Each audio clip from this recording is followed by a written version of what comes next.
Hola, hoy hablaremos acerca del mecanismo del trabajo de parto, pero antes recordaremos acerca de la pelvis materna y los diámetros del feto. Comenzaremos primero con la pelvis materna. La pelvis materna va a estar constituida por los huesos coxales, el sacro y el coxis. Estos huesos coxales a su vez se van a dividir en tres partes, lo que es el ilion, el isquion y el pubis. La pelvis materna vamos a dividirla didácticamente en dos partes. La pelvis mayor o pelvis falsa, ¿por qué se va a llamar así? Porque solo va a contener órganos abdominales. Y vamos a tener a la pelvis menor o pelvis verdadera, que es donde va a incluirse la vejiga, el útero y en la parte posterior pegado al sacro, el recto. Estas dos pelvis van a estar divididas por una circunferencia que va a delimitar el estrecho superior de la pelvis. Y aquí vamos a hablar un poquito más acerca de la pelvis menor. Vamos a hablar que tiene un estrecho superior que va a delimitar estas dos pelvis, como lo hemos mencionado, que va a estar compuesto por lo que es el promontorio, los alerones del sacro, las líneas innominadas, las líneas iliopectíneas, la eminencia iliopectínea, la rama descendente del pubis y lo que es la sínfisis del pubis, la parte superior de la sínfisis del pubis. Todo esto va a imitar el estrecho superior y va a dividir lo que es pelvis verdadera de pelvis falsa. Este estrecho va a contener diámetros que van a ser importantes que los recordemos para lo que vamos a ver posteriormente, que es el mecanismo del trabajo de parto. En este estrecho vamos a encontrar tres tipos de diámetros: los diámetros anteroposteriores, los diámetros transversos y los diámetros oblicuos. Vamos a comenzar con los diámetros anteroposteriores. En los diámetros anteroposteriores vamos a tener tres: el promonto suprapúbico, que va a ir desde el promontorio hasta la parte superior del pubis, que va a medir 11 centímetros. Este también va a ser llamado conjugado anatómico. Vamos a tener el otro diámetro anteroposterior, que va a ser el promonto retropúbico, que va a medir 10.5, que va a ser el que nos va a interesar más en el momento del mecanismo de trabajo de parto, y también va a ser llamado el conjugado obstétrico. Y por último vamos a tener al conjugado diagonal, o también llamado diámetro promonto subpúbico. Este va a ser el único diámetro que se va a poder medir de manera externa mediante un tacto vaginal. Este diámetro va a medir 12 centímetros. Habíamos dicho que también habían diámetros oblicuos. Los diámetros oblicuos van a ser dos. Va a haber un oblicuo derecho y un oblicuo izquierdo. Pero ¿cómo vamos a definir esto? Este nombre se le va a dar dependiendo de qué eminencia iliopectínea va a salir este diámetro. Es decir, si este diámetro sale desde la eminencia iliopectínea derecha hacia la articulación sacroiliaca izquierda, va a ser llamado diámetro oblicuo derecho. Este diámetro oblicuo derecho va a medir 12 centímetros. Mientras que si este diámetro sale desde la eminencia iliopectínea izquierda hacia la articulación sacroiliaca derecha, es decir, de esta forma, va a medir 12.5. Entonces tenemos dos oblicuos, tres anteroposteriores y nos faltarían los transversos. Y en transversos también vamos a tener dos: el transverso anatómico y el transverso útil. Vamos a ver primero el transverso anatómico. El transverso anatómico va a unir las dos líneas innominadas, pero en su parte más alejada. Podemos verlo acá. Este diámetro va a ser el transverso anatómico. Tenemos que tener en cuenta que este diámetro va a estar más cerca al promontorio y va a ser el más grande. Va a medir 13.5. Mientras que el transverso útil va a unir las dos líneas iliopectíneas, pero va a estar en un punto equidistante entre lo que es el promontorio y la sínfisis del pubis. Este diámetro va a ser de 13 centímetros. Bien, esos serían los diámetros que componen el estrecho superior. Vámonos un poco más abajo, al estrecho medio. El estrecho medio va a estar a la altura de las espinas ciáticas. Sí, espinas ciáticas y sacro. Eso va a delimitar el estrecho medio. Y vamos a tener dos diámetros, uno anteroposterior y uno transverso. El diámetro transverso del estrecho medio va a ser el diámetro biciático. Este diámetro biciático va a medir 11 centímetros, mientras que el diámetro anteroposterior va a ser el diámetro sacropúbico. Va a ir desde la segunda vértebra del sacro hacia el pubis y va a medir 12 centímetros. Con esto solamente nos quedaría lo que es el estrecho inferior. Y en el estrecho inferior vamos a tener una mnemotecnia.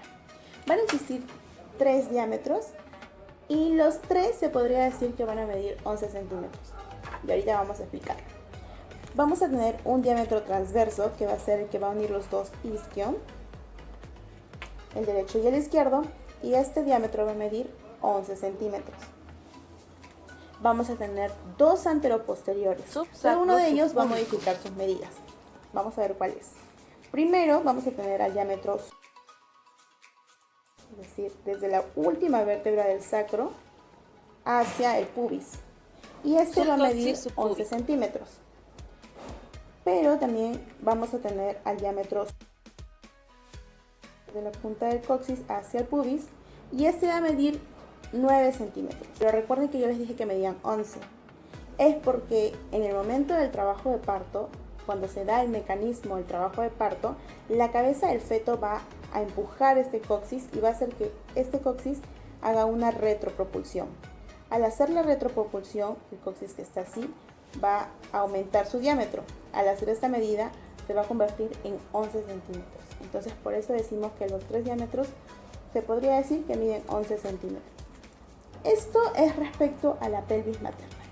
Ahora vamos a recordar acerca de los diámetros del feto. Bien, continuaremos con lo que es los diámetros del feto. Y vamos a hablar de 2 diámetros del cuerpo del feto y también los diámetros de la cabeza fetal. En lo que es cabeza fetal debemos recordar antes lo que son los huesos, las suturas y las fontanelas.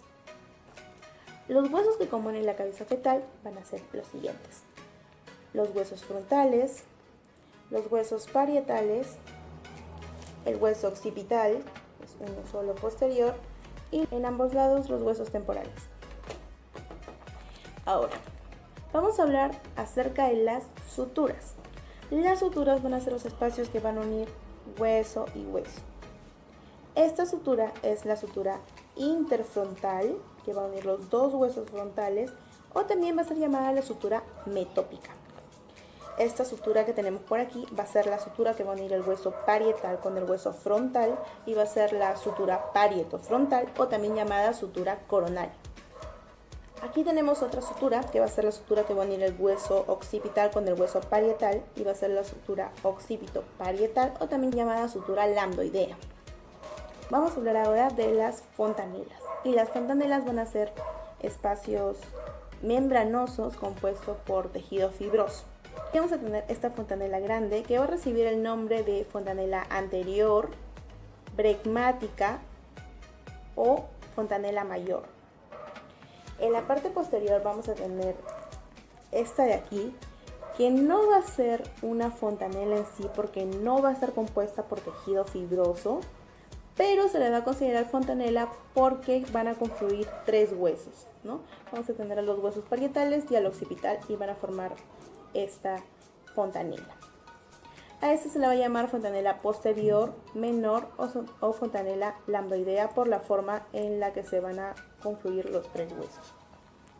También podemos agregar aquí a la fontanela mastoidea, que es la unión entre el hueso occipital, el hueso parietal y el hueso temporal, y a la fontanela esfenoidal. Entonces aquí tenemos las fontanelas más importantes y vamos a recordar ahora sí los diámetros de la cabeza fetal. En los diámetros de la cabeza fetal vamos a tener al suboccipito frontal. El diámetro suboccipito frontal va a medir 10.5 centímetros. Vamos a tener al suboccipito bregmático, es decir, así. Esta medida va a ser de 9.5 centímetros. Vamos a tener al diámetro occipito frontal, que va a unir el occipital hasta la glabela, ¿no? Hasta el inicio de la glabela. Más o menos así, que va a ser de 12 centímetros. Vamos a tener también al submento bregmático. Este diámetro submento bregmático, está mejor ahí, el submento bregmático va a medir 9.5. Y por último vamos a tener al diámetro sincipito mentoniano. Sincipito mentoniano. Este diámetro va a medir 13.5 y va a ser el diámetro más grande de la cabeza fetal. Ahora, dijimos que vamos a ver también diámetros del cuerpo fetal y vamos a tener al diámetro biacromial y al diámetro bitrocanterio. El diámetro biacromial va a medir 12 centímetros, mientras que el diámetro bitrocanterio va a medir 9.5 centímetros. Bien, como ya hemos revisado todos los diámetros de la pelvis y del feto, nos tocaría hacer lo que es el mecanismo de trabajo de parto. Y para esto debemos recordar el siguiente acrónimo, el ADRERI. Esto nos va a recordar los 6 tiempos en los que se va a dividir el mecanismo de trabajo de parto. Pero es importante que sepamos nosotros que estos tiempos no van a ser uno detrás del otro, sino que van a llegar a sobreponerse uno en otro, porque no es un proceso separado, es un proceso que ocurre de manera conjunta, todo al mismo tiempo. Entonces, para recordar, el primer movimiento, el primer tiempo va a ser la acomodación, la orientación y la adaptación a lo que es el estrecho superior. El segundo sería la D. La D nos indica el descenso y el encajamiento. La primera R nos va a indicar lo que es la rotación interna de la cabeza fetal. La E va a ser la extensión, expulsión de la cabeza.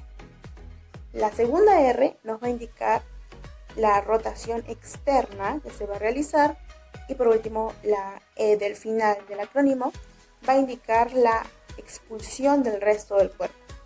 Bien, entonces, antes de pasar a la maqueta, vamos a recordar que la pelvis va a funcionar como un cilindro fijo, mientras que el feto va a funcionar como un cilindro móvil, el cual va a tener que adaptarse al cilindro fijo, que además de no realizar ningún cambio, va a tener un codo interno, ¿no? Ya tenemos a la pelvis, va a tener un codo, es decir, va a venir así y la parte de acá de las esquinas ciáticas se va a formar un codo, el cual el feto tiene que pasar haciendo los movimientos respectivos. Esto va a ser explicado con el tiempo preciso donde ocurre esto y ahora sí vamos a la maqueta. Entonces acá tenemos a nuestra pelvis, que hemos estado viendo anteriormente, y a nuestro fetito, nuestro muñequito que va a ser de feto. Entonces, voy para el lado de aquí. El feto, antes de iniciar el trabajo de parto, antes de iniciar este tiempo de mecanismos, va a ofrecer una actitud indiferente. Va a ofrecer hacia el estrecho superior el diámetro occipito frontal, que hemos visto que mide 12 centímetros, mientras que la pelvis va a estar mostrando su estrecho superior. Ya hemos hablado acerca de todos los diámetros que ofrece la pelvis en el estrecho superior, pero el más importante acá vamos a tener al promonto suprapúbico, que va a ser el de 12 centímetros. Tenemos que tener en cuenta al diámetro promonto retropúbico, que va a ser el de 10.5, que dijimos que era muy importante para el momento del mecanismo de trabajo de parto, y como vemos, también va a presentar el diámetro transverso útil, que va a ser el de 13.5. Entonces, va a ocurrir el primer tiempo, que va a ser la acomodación, la orientación y la adaptación al estrecho superior. ¿Cómo se va a dar la acomodación? Es importante aquí que recordemos que las contracciones que van a venir desde el fondo del útero van a pasar por todo el eje longitudinal del feto, es decir, por la columna, ¿no? Estas contracciones van a llegar hasta el agujero occipital, está más o menos por aquí, y aquí es como que va a tener 2 vías, y eso le va a decir las 2 palancas. Una palanca que va a ir desde el agujero occipital hasta el hueso occipital, que va a ser una palanca posterior, una palanca más pequeña, de acá, mientras que va a haber otra que va a ir desde el agujero occipital hacia la parte maxilar, ¿no? Toda esta parte maxilar. Vemos que esta medida va a ser mucho más grande que la medida de acá. Por lo tanto, va a tener más fuerza y este no va a poner presión a la fuerza que ponga acá. Si la fuerza va a ir dirigida hacia este lado, que es la palanca anterior, va a ocurrir esto, ¿no? Que es una flexión. Ahora, es importante acá recordar que no va a haber una flexión máxima, sino va a haber una leve flexión aquí. Y el feto va a presentar su diámetro occipito frontal, ¿no? Esta va a ser la flexión y va a ir del diámetro suboccipito frontal. Ya habíamos dicho que mide 10.5. Entonces, la medida ya se ha reducido y con este diámetro de 10.5 ya puede pasar por el conjugado obstétrico, que habíamos dicho que era el más importante para el mecanismo del trabajo de parto. Ahora, ya se refiere con orientación. El feto va a orientar su hueso occipital hacia uno de los oblicuos. Habíamos hablado que habían dos oblicuos, el derecho y el izquierdo. Entonces, para fines didácticos, y como es el más común, vamos a orientar esta cabecita del feto hacia el oblicuo izquierdo de la madre, ¿no? Entonces vamos a ponerlo así. Si está en una actitud indiferente, ¿no? Está ahí, va a ser la pequeña flexión, presentando su diámetro suboccipito frontal y se va a orientar hacia un lado del diámetro oblicuo, ¿no? Vemos que está orientado. Por lo tanto, al momento de hacer el diagnóstico de esto, al momento de hacer el tacto vaginal, vamos a presentar que es una occipito ilíaca izquierda anterior, ¿no? Porque está orientada para este sitio. Entonces ya ocurrió el primer tiempo, vamos a ir al segundo tiempo, que sería el descenso y encaje. Es importante que recordemos que los movimientos de descenso de la cabeza fetal no van a ser todos de manera sinclítica. Van a haber movimientos sinclíticos y asinclíticos. Recordemos que los movimientos sinclíticos son cuando la sutura sagital va a estar en una dirección transversa de manera que quede a la misma altura del promontorio y el sacro. Mientras que los movimientos asinclíticos van a ser dos: asinclítico anterior y asinclítico posterior. Si se palpa el hueso parietal anterior, este es un asinclitismo posterior. Mientras que si se palpa el parietal aquí, el parietal posterior, va a ser un ciclitismo anterior, porque el movimiento va a ir hacia la parte anterior. En el caso contrario, si se palpa el parietal anterior, va a ser un asinclitismo posterior, que es el más común para el descenso. Va a descender hacia el estrecho inferior y va a encajarse. Cuando se dice que está encajado, es cuando el diámetro suboccipito frontal va a estar a la altura de las espinas ciáticas, es decir, a la altura del segundo plano de Hodt.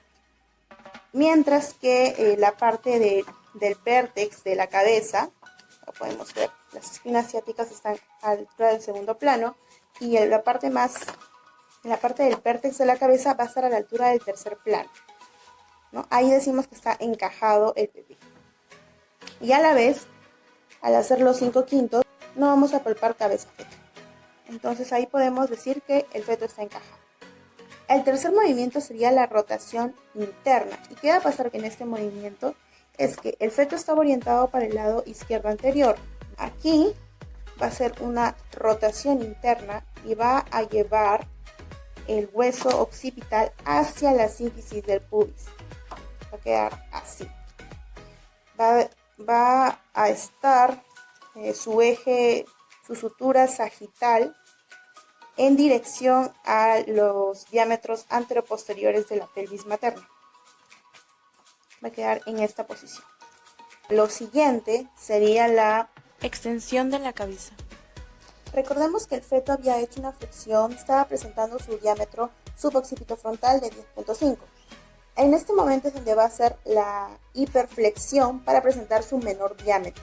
Hemos hablado que el menor diámetro es el suboccipito bregmático, ¿no? Tanto como el submentobregmático, pero en este caso vamos a presentar el suboccipito bregmático. Entonces va a ser una hiperflexión para presentar el diámetro suboccipito bregmático y poder hacer su movimiento de extensión de la cabeza. Aquí es muy importante lo que habíamos mencionado en el inicio. que esto va a ser un cilindro que va a tener una curva, un codo. Entonces aquí se va a cumplir la ley de Selheim. Esta ley nos va a decir de que si hay un cilindro que sea móvil, va a apoyar uno de los lados, vamos a llamar el facilinum. El facilinum va a ser un punto de apoyo, un punto de anclaje que va a ayudar de que el cilindro móvil se pueda dirigir por el cilindro que tenga un codo, en este caso la pelvis. Este punto de anclaje va a ser la nuca. La nuca, por esa razón, va a ser apoyada acá en la síntesis del pubis. Entonces, cuando ya está apoyado, cuando está apoyado, el movimiento que va a realizar, lo podemos ver, cuando está apoyado, la extensión de la cabeza va a ser mucho más fácil, ya que la cara va a recorrer todo el sacro y va a ser esto, ¿no? Primero, al momento de la expulsión de la cabeza, vamos a observar lo que es la fontanela posterior, luego el bregma, ¿no? Ahora vamos a poner en horizontal. El bregma, la frente y la cara, ¿no? Así es como va a salir el feto. Entonces, hizo la expulsión de la cabeza. Y viene la siguiente R, que es la rotación externa. Y en esto vamos a también, al momento de la tensión del parto, se va a ayudar con ambas manos en los parietales para poder hacer la rotación externa, ¿no? Cabe resaltar que en este movimiento de expulsión de la cabeza, al momento de la tensión del parto, la persona que atiende, ya sea el obstetra o el médico, tiene que proteger, ¿no? De que ya que esta extensión va a ser rápida, entre comillas va a ser rápida, tiene que proteger de que esta extensión no dañe el tejido de la madre. Entonces, la rotación externa tiene que hacerse para el lado izquierdo, ya que el bebé en un principio estaba para el lado izquierdo. Entonces, la rotación externa acá vamos a ayudarla. Voy a hacerla con una mano, pero normalmente es con las dos. A ver, acá me apoyo para poder hacer la rotación externa, ¿no? El feto va a hacer la rotación. Va a ir para el lado izquierdo y va a ir saliendo. Cuando hace este movimiento, va a sacar un poco, va a desprender un poco el hombro posterior. Y después hace un movimiento y se desprende el hombro anterior. ¿Ya? Sale primero el hombro anterior. Esa es la parte que sale adentro. Y luego sale la expulsión de todo el cuerpo, ¿no? Lo podemos ver, sale la expulsión de todo el cuerpo. Es así como se da el mecanismo del trabajo de parto. Hemos visto los 6 tiempos, pasan uno detrás del otro muy rápidamente, se han sobrepuesto. En algún momento ya estábamos en el siguiente movimiento, ya estamos en el siguiente tiempo. Entonces hay que tener en cuenta eso, ¿no? Y muy importante, la persona que va a realizar la atención del parto, que dirija, ¿no? el movimiento de rotación externa de la cabeza. Bien, entonces ese sería todo el mecanismo de trabajo del parto. Y muchas gracias.